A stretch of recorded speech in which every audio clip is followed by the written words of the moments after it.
ওই যে কাকেরা লেখছি। আমরা থাকবো খাঁচার ভেতরে আর পাখিরা থাকবে উন্মুক্ত আকাশে। কতটা পাখিরা উন্মুক্ত আকাশে থাকবে সেটাই দেখার বিষয়। আমি ঠিক বাঘ মামার সামনে দাঁড়িয়ে আছি। দেখো বাঘ মামা কি পাখি কাককে শিকার করতে পারলো শেষ পর্যন্ত? এগিয়ে আসছে দেখো।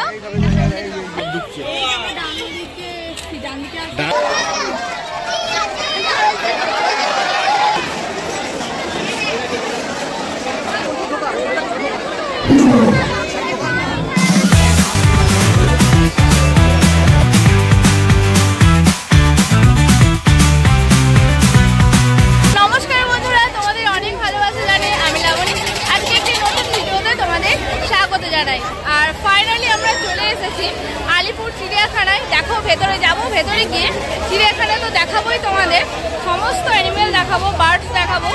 আর তার সাথেও এই 2025 এই বছরে নতুন বছরে চিড়িয়াখানায় কী কী নতুন ব্যবস্থা হয়েছে, নতুন সংযোজন হয়েছে, সবটাই শেয়ার করবো এই ভিডিওতে। তো পুরো ভিডিওটা তোমরা দেখতে থাকো। প্রবেশ করার আগে বন্ধুরা চলো তোমাদের একটু ছোট্ট করে বলে দিই তোমরা চিড়িয়াখানায় আসবে কি করে। দুই রকমভাবে আসা যায়। তোমরা শিয়ালদা থেকে ডাইরেক্ট একদম বাসে করে একদম চিড়িয়াখানার সামনেই দাঁড়াতে পারো। এতে তোমাদের বাসের সময় লাগবে 30 মিনিট। আর এছাড়া তোমরা মেট্রো ধরেও আসতে পারো। তো দেখো দমদম থেকে মেট্রো ধরবো, তার জন্য টিকিট কাটতে পৌঁছে গেছি। টিকিট কেটে এখান থেকে আমরা মেট্রো ধরে যাব হচ্ছে রবীন্দ্র সদন স্টেশন। তো স্টেশন থেকে নেমে কিন্তু আমাদের আবার বাস ধরতে হবে। তো দেখো ট্রেন কিন্তু এসে গেছে। তো আমরা ট্রেনে করে চলো রবীন্দ্র সদন স্টেশনে যাই। দেখো ফাইনালি আমরা পৌঁছেও গেছি। এখন আমরা রবীন্দ্র সদনে এলাম। তো এখান থেকে বাস করে যাবো চিড়িয়াখানায়। চলো নেমে এই যে 1 নম্বর গেট দিয়ে বেরিয়ে চিড়িয়াখানায় যাওয়ার বাস পেতে তোমাদের একটু হাঁটতে হবে না। ডান দিকে একটু কিছুটা হেঁটে এই যে ব্রিজের তলা থেকে আমরা বাস ধরে নিচ্ছি। দেখো এই বাসটা একদম চিড়িয়াখানার সামনে গিয়ে দাঁড় করাবে, সময় লাগবে মাত্র 15 মিনিট। তো ফাইনালি বন্ধুরা আমরা কিন্তু আলিপুর চিড়িয়াখানার সামনেই দাঁড়িয়ে আছি, দেখতেই পাচ্ছ। এখানে দেখো টিকিটের ব্যবস্থা, টিকিট কাউন্টার। এখানে ইংলিশ, বেঙ্গলি, হিন্দি 3 রকম ভাবে লেখা আছে। এখানে 5 বছর বয়স পর্যন্ত প্রবেশ মূল্য 20 টাকা আছে, আর 5 বছরের ঊর্ধ্বে কিন্তু 50 টাকা করে টিকিটের দাম। ভেতরে ঢুকতেই দেখো চিড়িয়াখানায় এখানে গাইড ম্যাপটা দেওয়া আছে, এটা দেখে তোমরা যে কোনো দিকে যেতে পারো। আর এই দেখো এই গাড়িগুলো নতুন হয়েছে, পার হেড 100 টাকা করে। তোমরা চাইলে গাড়িতে করে ঘুরতে পারো। আর বন্ধুরা চিড়িয়াখানা কিন্তু এই শীতকালীন সময়টাতে প্রতিদিন খোলা থাকছে। আর এমনি সময় তোমাদের বৃহস্পতিবার করে বন্ধ থাকে চিড়িয়াখানা। যদি বৃহস্পতিবার পাবলিক হলিডে হয়, ছুটির দিন, তাহলে সেই বৃহস্পতিবারও কিন্তু চিড়িয়াখানা খোলা থাকে। তবে তার পরের দিন আবার চিড়িয়াখানা বন্ধ থাকে। আর চিড়িয়াখানা সকাল 9টা থেকে বিকেল 4:30 পর্যন্ত খোলা থাকে। আর 4টের পরে কিন্তু টিকিট দেওয়া বন্ধ হয়ে যায়। এন্ট্রি নিয়ে সামনেই তোমরা এই স্টলটি পেয়ে যাবে। এখানে গাইড বুক বিক্রি হচ্ছিল 10 টাকা করে। তো আমরাও নিয়ে নিলাম, কারণ কিছুক্ষণ ঘোরার পরে না খুব টাইম লেগে যাচ্ছিল। এই জন্য ভাবলাম খুব কম সময়ে যাতে প্রত্যেকটা অ্যানিমেল কভার করতে পারি, তাই কিনে নিলাম। ওই দেখো রয়্যাল বেঙ্গল টাইগার। আমি ঠিক বাঘ মামার সামনে দাঁড়িয়ে আছি, দেখো। চলো দেখে নাও।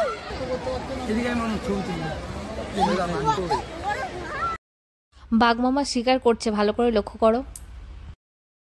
যা পাখি কাকটা উড়েই গেল। বাঘ মামার ব্যাড লাগ, আজকে শিকারটা করতে পারলো না। তো দেখো হতাশ হয়ে তাই ঘুরে চলে আসছে।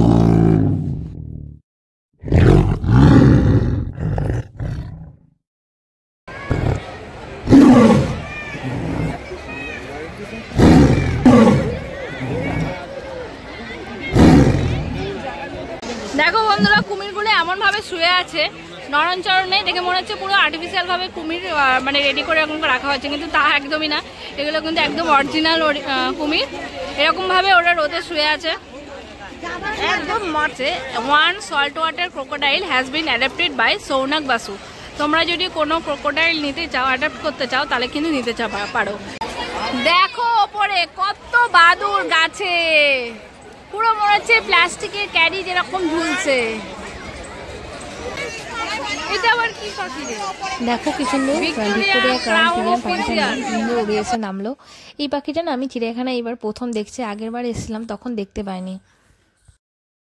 পায়রার মতো দেখো কি বাবা আমাদের দিকে এলো, মাথাটা হেভি সুন্দর লাগানো। চিড়িয়াখানায় যে নতুন সংযোজন 2025-এ, তো দেখো এখানে দেখতে পাচ্ছি আমরা একটা টানেলের ভেতর দিয়ে যাব, যেটা আমরা থাকবো খাঁচার ভেতরে আর পাখিরা থাকবে উন্মুক্ত আকাশে। কতটা পাখিরা উন্মুক্ত আকাশে থাকবে সেটাই দেখার বিষয়। চলো আমরা ভেতরে যাই। এগিয়ে যাই, দিয়ে দেখি পুরো বিষয়। আমরা ঠিকই খাঁচার ভেতর দিয়ে যাবো। পাখিদেরও কিন্তু এরকম পুরো খোলা আকাশে কিন্তু তারা উঠছে না। কিভাবে উঠছে? এই যে এইরকম ভাবে বাইরে ওদেরও একটা এরকম নেট করে দেওয়া হয়েছে। তবে আমরা মানুষরা যে নেটের ভেতর দিয়ে যাবো, ওই ভেতরে দেখতে পাচ্ছি ওটা সরু টানেল, আর পাখিদের জায়গাটা রয়েছে অনেকটা বড়। আর এই নতুন সংযোজনটার নাম দেওয়া হয়েছে ওয়াক ইন বার্ড অ্যাভিয়ারি। দেখো এই প্রবেশ করলাম, এইভাবে সরু টানেলের ভেতর দিয়ে আমরা কিন্তু এগিয়ে যাচ্ছি। একদম উন্মুক্ত আকাশ না, উপরেও আমরা পাখিদের ওড়াটা দেখতে পাবো। দেখো এই ওপর দিয়েও পাখিরা উড়ে গেলে ওই ওপরে দেখতে পাচ্ছ একটা পাখি বসে আছে, এই যে ছোট্ট একটা পাখি বসে আছে।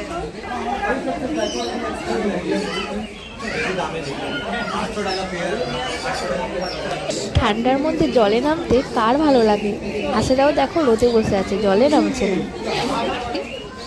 ওখানেও পাখিরা নিজের স্বাধীন মতো তার বাসায় যাচ্ছে, আবার তারা উড়ে গিয়ে ওখানে বসছে। ওই দেখো একটা খুবই সুন্দর পাখি এটা। অন্যান্য জন্তু জানোয়ারদের জন্য কিন্তু এরকম ব্যবস্থা করা হবে, এরকম চিন্তা ভাবনা আছে?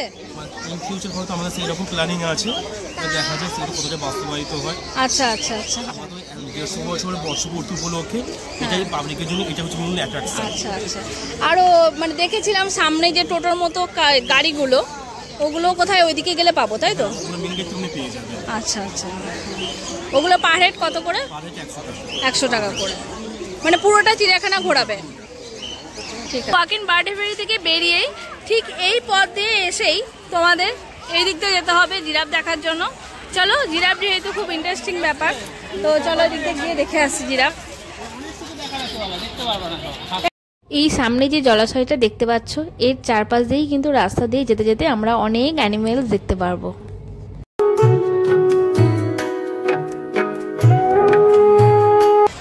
ফাইনালি বন্ধুরা, আমরা কিন্তু এখন আছি এজরা হাউসের সামনে, যেখানে জিরাফ থাকে।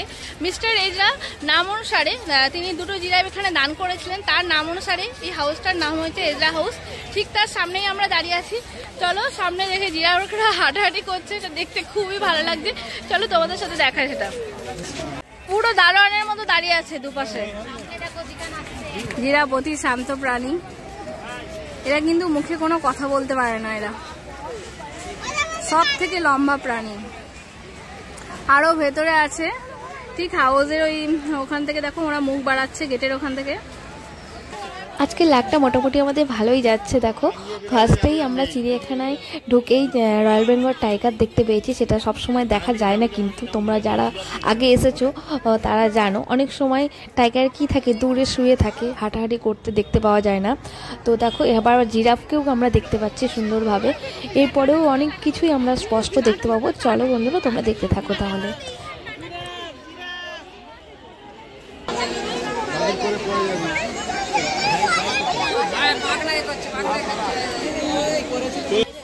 এই দেখো বন্ধুরা, লায়নের সময় আমাদের ব্যাড লাক। লায়ন তো উড়ে শুয়ে আছে, ভালোভাবে দেখা যাচ্ছে না, কিন্তু দেখো বাবা অস্ট্রিচ, দেখো অস্ট্রিচ কি সব থেকে বড় পাখি না? দেখো এখন আমরা হিপোপটেমাস জলহস্তি দেখতে যাচ্ছি, জানি না কতটা দেখতে পারবো। চলো এগিয়ে যাই। প্রচন্ড ভিড়, পুরো টানেলটা পুরো মানুষ একটু একটু করে ছোট ছোট পা দিয়ে এগিয়ে যেতে হচ্ছে। এই দেখো এই কর্নারে একটুখানি গাছ। দেখো ওদিকে জলহস্তি দেখে এসে এই আইসক্রিমের স্টলটা তোমরা দেখতে পাবে। এখান থেকে আমরা কিছু আইসক্রিম কিনবো। এখানে তোমরা আইসক্রিম খেতে চাইলে এখানে খেতে। পাশ দিয়ে এবার যে রাস্তাটা চলে গেছে পুরো রাউন্ড হয়ে রাস্তাটা দেখো।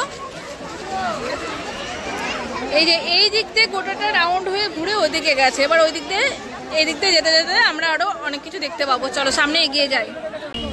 সব থেকে কিউট প্রাণী হাতিকে আমরা সামনে দেখতে পাচ্ছি। দেখো সুর দিয়ে কোনো না কোনো কাজ ওরা করতেই থাকে। ওদের সব থেকে বেশি শক্তি তো সুরেই থাকে না। আমরা যেমন হাত দিয়ে কাজ করি, ওরা সুর দিয়ে কাজ করে। দেখো এই রাস্তা বরাবর গেলে কিন্তু তোমরা নেকড়ে দেখতে পারবে। এই যে সামনে চলে এসেছে। এরপরে আমরা হোয়াইট টাইগার দেখবো। তো ভিডিওটা কিন্তু দেখতে থাকো।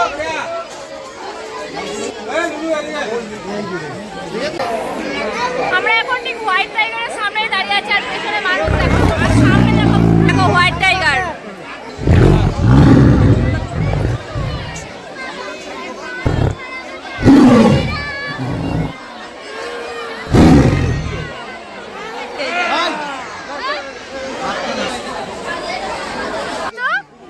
এটা কি গন্ডা ডাইনোসরস, তাই তো?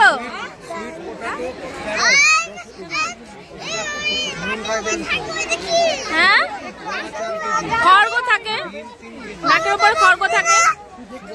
ওটা নেই তো, এই এক সিংহ গন্ডা, কিন্তু সিং মনে কেটে নিয়েছে, ওই যে কাক কেটে নিয়েছে সিংটা। থাকে না? থাকে সিং থাকে, সিং কেটে নিয়েছে। ওকে দেখতে পাচ্ছ না, তোলো।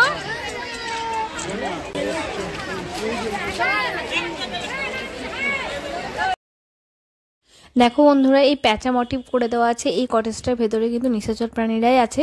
সেই জন্য সূর্যালোক কোনোভাবে যাতে না ভেতরে ঢুকতে পারে, তার জন্য পুরো ভেতরটা অন্ধকার। চলো দেখতে থাকো। দেখো 4টে সজারু দেখতে পাচ্ছি, গর্তের মধ্যে 4টে রয়েছে আর বাইরে একটা আছে। আর এখানেও কিন্তু অন্ধকার রয়েছে, শুধু ওই কাছের ভেতরে একটুখানি জাস্ট লাইট দিয়ে দেওয়া হয়েছে। আর এইটা কি আমি জানি না, তোমরা যদি জানো অবশ্যই কমেন্টে জানিও। ওটা নামটাও লেখা ছিল না, সেজন্য জানি না আমি। দেখো আমরা এখন সরীসৃপ ভবনের সামনে দাঁড়িয়ে আছি। এবার চলো, এখানে শুধু সাপ দেখবো, বিভিন্ন ধরনের সাপ দেখতে পাবো। চলো তাহলে ভেতরে যাই, আর দেরি না করে গিয়ে তোমাদের দেখাই পুরোটা। ভাবলাম সাপ দেখবো, কিন্তু এত ভিড়, এত মানুষ, শুধু মানুষ দেখেই বাড়ি যেতে হবে মনে হচ্ছে। তো যাই হোক, অনেক কষ্ট করে কিছু দেখেছি, তো সেটাই তোমাদের সাথে শেয়ার করলাম, তোমরা দেখে নাও। আর তোমরা যখন আসবে একটু ফাঁকা টাইমে হলে, বা চেষ্টা করবে একটু দেখে যাওয়ারই, একটু কষ্ট হলেও ভালো লাগবে।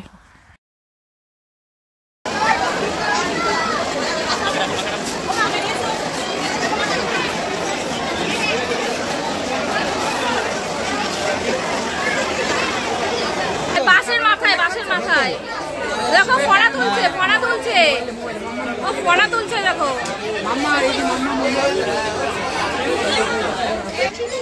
সরীসৃপ ভবন থেকে বেরিয়েই তোমরা এরকম কুমির দেখতে পারবে সামনেই। ওই জানালার কাছে বসে আছে।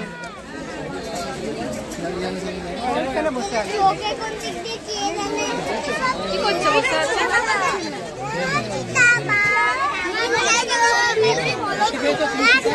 মণিপুরি নাচুনে হরিণ, বড় বড় সিংহালা। দেখো বন্ধুরা, এর নাম খুন্তে বক। কেন বলো তো? দেখো প্রায় ঠোঁটটা পুরো খুন্তির মতোই দেখতে লাগছে না? প্লাটালিয়া লিউকার্ডি। জেব্রাটা এগিয়ে আসছে দেখো। জেব্রা হচ্ছে আফ্রিকান একটি প্রাণী। দেখো এর গায়ে যে সাদা কালো ডোরাকাটার ডাক, এটা খুবই ইন্টারেস্টিং ব্যাপার। আর পুরো কিন্তু ঘোড়ার মতোই দেখতে, তবে ঘোড়া যতটা পোষ মানে, জেব্রা কিন্তু পোষ মানে না। শিম্পাঞ্জির মজার কাণ্ড দেখতে কার না ভালো লাগে বলো? তো সত্যিই খুবই হাসি পাচ্ছিল, আর সবাই মিলে চেঁচাচ্ছিলাম। চেঁচামেচি শুনে তোমরা বুঝতেই পারছো, আওয়াজ শুনে পেছনের প্রত্যেকে যারা ছিল সবাই চেঁচাচ্ছিল, সবাই এনজয় করছিল। তো দেখো ওদের হাসির মজার কাণ্ডগুলো।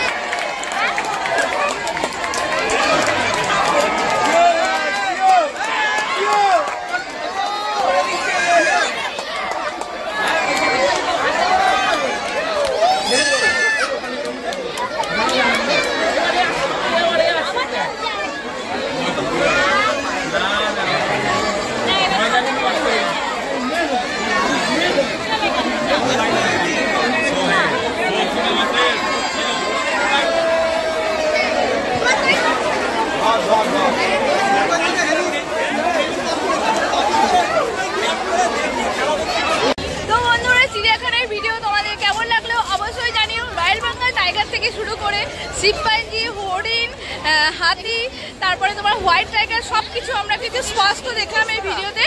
তো চলো, ভিডিওটি ভালো লাগলে অবশ্যই লাইক করে দিও, আর এইরকম আরো ভিডিও দেখতে হলে চ্যানেলটিকে সাবস্ক্রাইব করে রাখো। তো বন্ধুরা, তোমরা ভালো থেকো, সুস্থ থেকো। চলো, টাটা, বাই বাই।